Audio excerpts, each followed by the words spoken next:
You guys are a really lovely, lovely city, and I'm better for being here. So thank you very much. Fire when ready.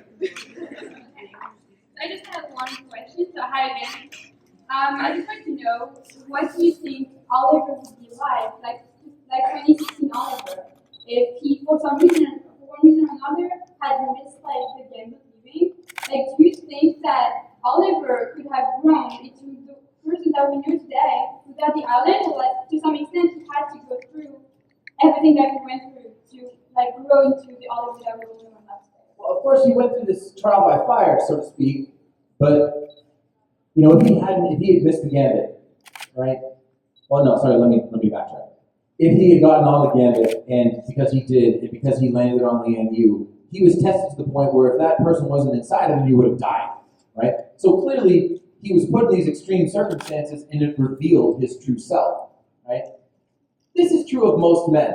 Most guys in their early 20s are dinks, okay? And then in their mid-20s, they start to figure it out, and then in their later 20s, early 30s, then they start to really understand that they're not the center of the universe, and that maybe they have to play nice with others. So I feel like that would have happened eventually for Oliver.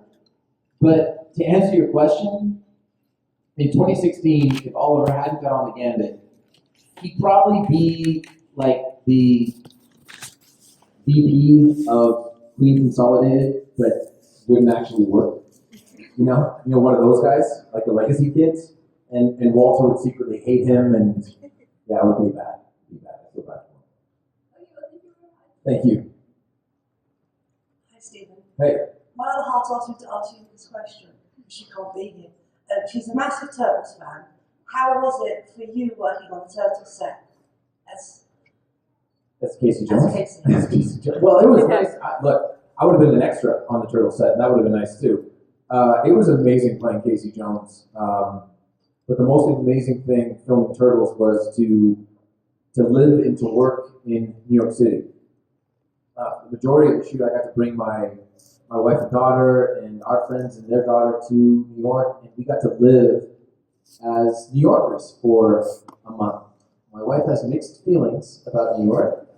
She's here, by the way. And it's not necessary. She loves it. She loves the fact that we live there. It's not necessarily her favorite place in the world. She doesn't understand why they keep garbage on the streets. And she can talk about it for way longer than anyone would think is possible.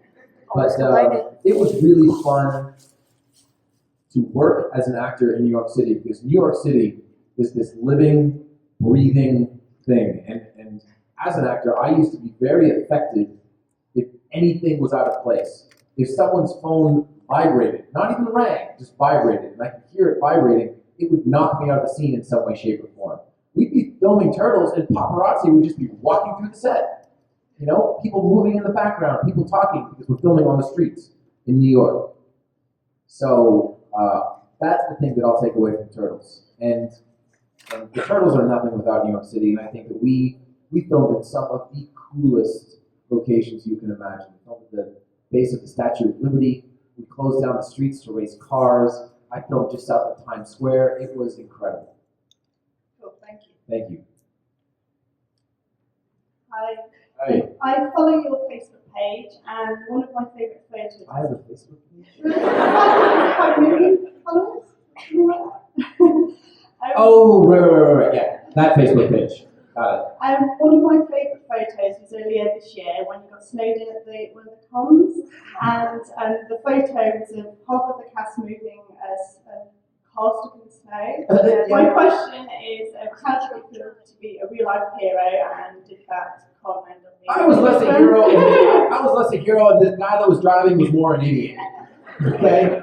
I mean, I grew up in Toronto, so I'm totally used to driving in snow. And the highways, look, there was a lot of snow, but by that time of night, it had stopped just a total dumping of snow, and it was just snowing a little bit, and they had mainly cleared the roads. And this is a 4-lane highway, and there wasn't a snowbank in sight, except for this one.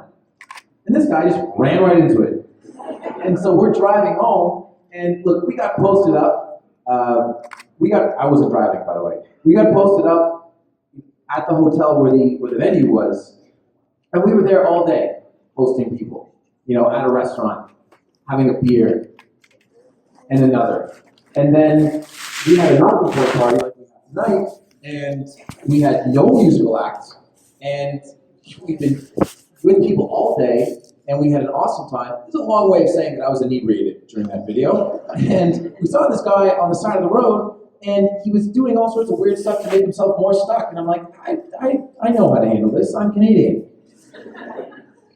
Next thing you know, did we run Facebook Live for that? Oh my God, that was a mistake.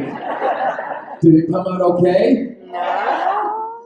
Could have been a career ender. By the way, here's another prediction. Facebook Live is going to end your career, and I really hope it's not mine. So, yeah, we got the guy out, got everyone in. We got to rock the car out of when it's stuck and stuff. So it felt good. Didn't feel like a hero, but it felt good. And was the convention quite fun? Because you all ended up in the hotel, so the first day was cancelled, I think, right? How fun did that end up being? Well, it ended up being really fun. You know, we went. I can't remember the name of the restaurant, but it was the only restaurant. Okay. Wait a minute, you guys were all in the UK 5 hours ahead, following along with us. Oh wow! Oh my God! Apparently, we did have a lot of fun. No, but everyone started showing up because they saw that we were there, and it was the only restaurant open. And one of the things that you cannot believe about the restaurant that day was the waiter.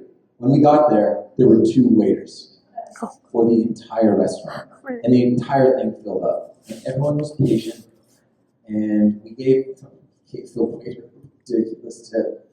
Yeah, it was a really, like, when things go wrong and you have to buckle down and just make the best of it. Sometimes those spring the best of times, and this was the best of times. Yes. Yes. Thank you. Thank you. Hi, Stephen. Hi. Firstly, can I say thank you to you? Last year, my daughter wasn't able to be here, and you were very generous and said hello to her on Facebook for me. And she's here today, so I just wanted to say thank you for doing that, because you really did make her year. Well, Mom, if you're going to embarrass her, just make her stand up. Hello again. So, my question to you is, will we be seeing Bad Hair Oliver and Beard in the next Bad season? Hair and Beard Oliver, is that his We name? know how much you love that bad hair. Well, clearly, the flashbacks this year, if we followed our course, are going to end right at the inception point of the series, the first frames that we saw. So clearly, Oliver has to get his long hair and his long beard. How he gets them, I have no idea. Except I pitched an idea way back in, I think, the end of season 1 about how it could possibly happen, and I'm really hoping to take that advice. Thank you. Thank you. Hi. Hi. I just wanted to know the skills that you've developed and evolved with the character over the course of the seasons is quite extreme. Would you like to see any particular skill being brought in future to your character? I would like to see less new skills being brought into the character, and I would like to see more of some of the stuff we did in the early days, which is like blunt force trauma, kick-ass action, right? I mean, I think that there's one thing in particular, and you know, we do those small rooms here. I guess they're called lounges, where I talk to 15, 20 people, and a few more than that here, but I'll say it anyway. There is one thing that we're doing right now with stunts that I don't like at all. And I talked to the executive producer after the season, and I said, you know what, this is something that we very rarely used to do on the show, and it's something that we do very often now, and I don't really think that it's us. It doesn't feel like us. I want to do stuff when it comes to, I think there are things that we can do on Arrow in terms of on-screen combat and fight scenes that are unique to our show, and that we do better than anyone. And I want to do those. That's my wish for season 5 and 4. Awesome. Thank you. Thank you. Hi, Stephen. Hey, man. Okay, first of all, I'm a huge Star Wars fan, so you casting as Casey Jones is perfect. Thank you. Very happy. My question, though, has got to be, who's your favourite Ninja Turtle? It's a tough one, I know. Michelangelo. Oh, good choice. Growing up. Now, pass. No, I like Michelangelo. I hate Raphael. No, I don't. Jeez. Turn your phones off. No, I don't really have a favorite turtle. Although I was doing an interview with Megan Fox and I were in Miami, and we were doing a Facebook Live thing with a Latin station in Miami, Latin American station in Miami, and the guy said, "Who's your favorite turtle?" And push comes to shove, it probably is Michelangelo, and it's the same for Megan. And then the guy goes, or we asked, "Who's your favorite turtle?" And he goes, "Donatello," and both of us go, "Really?" At the same time. By the way, this is my friend Jamie, and it's the end of the con, and she just brought me a Guinness, so pardon me. There's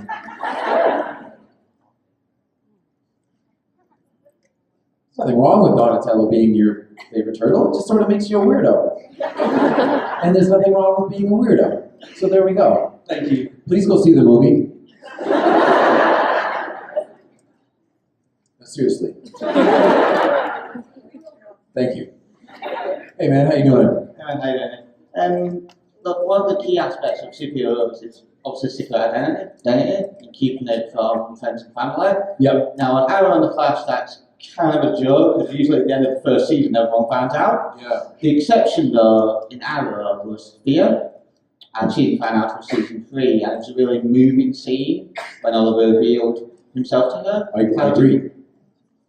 Well, sorry, I keep going. How do you feel doing that? And have family that she knows. And I think this was actually a form of a kernel of suggestion that I made. I certainly didn't write the line. But the thing that I liked more than the scene